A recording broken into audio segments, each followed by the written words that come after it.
Stop worrying and just listen for a moment, because almost everything that has ever broken you in relationships did not come from what actually happened, but from what you feared might happen, what you expected to happen, and what you tried desperately to control.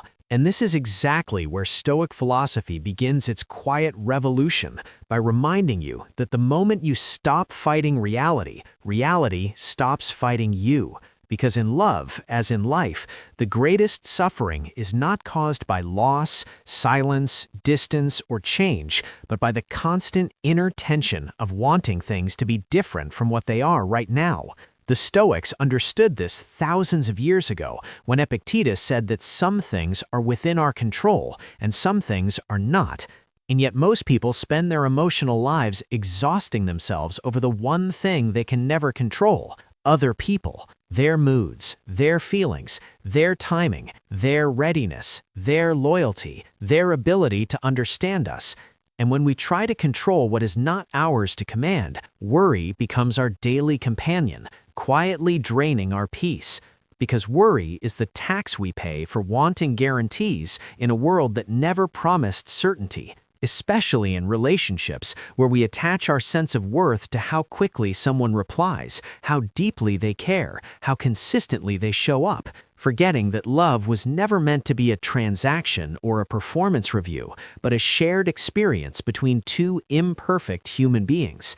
Marcus Aurelius wrote that your life is shaped by the quality of your thoughts, and when your thoughts are filled with fear of abandonment, fear of not being enough, fear of being replaced, love slowly turns into anxiety, and anxiety never builds intimacy, it only builds exhaustion.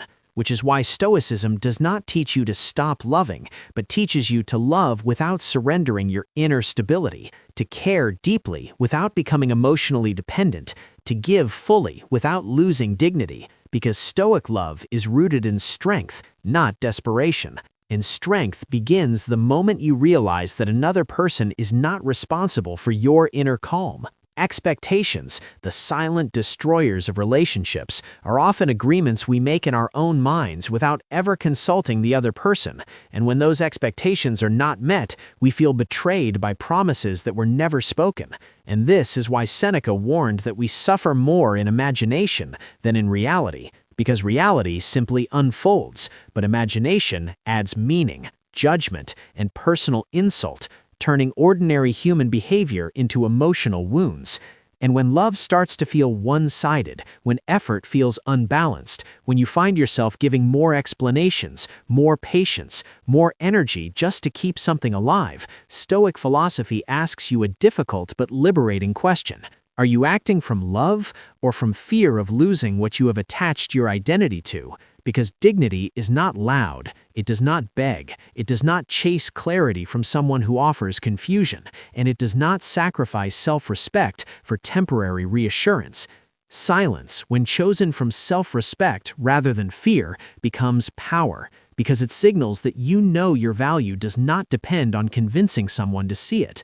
And sometimes the most stoic act of love is not holding on tighter, but loosening your grip, not because you stopped caring, but because you started caring for yourself as well. When relationships end or slowly fade, the Stoic does not collapse into bitterness or denial, because they understand amor fati, the love of fate, the idea that everything that happens is part of a larger unfolding meant to shape your character, not punish your heart. And instead of asking why this happened to me, the Stoic asks what this is trying to teach me, because pain that is understood becomes wisdom, and loss that is accepted becomes freedom. And the moment you stop replaying the past, stop arguing with what has already happened, you reclaim the energy that was trapped in resistance. Self-mastery, the highest Stoic ideal, is not about emotional suppression, but about emotional clarity. The ability to pause before reacting, to choose response over impulse, to remain grounded when emotions rise. And when you cultivate this inner discipline, something remarkable happens. Relationships either improve naturally because you are no longer suffocating them with fear and control, or they fall away peacefully because they no longer align with the person you are becoming. And either outcome becomes acceptable because your peace no longer depends on external validation. Daily Stoic practice is simple but transformative. Begin each day focusing only on what you can control: your actions, your honesty, your boundaries. Pause when emotions surge, and reflect each night not on what others failed to do for you, but on how well you lived according to your values.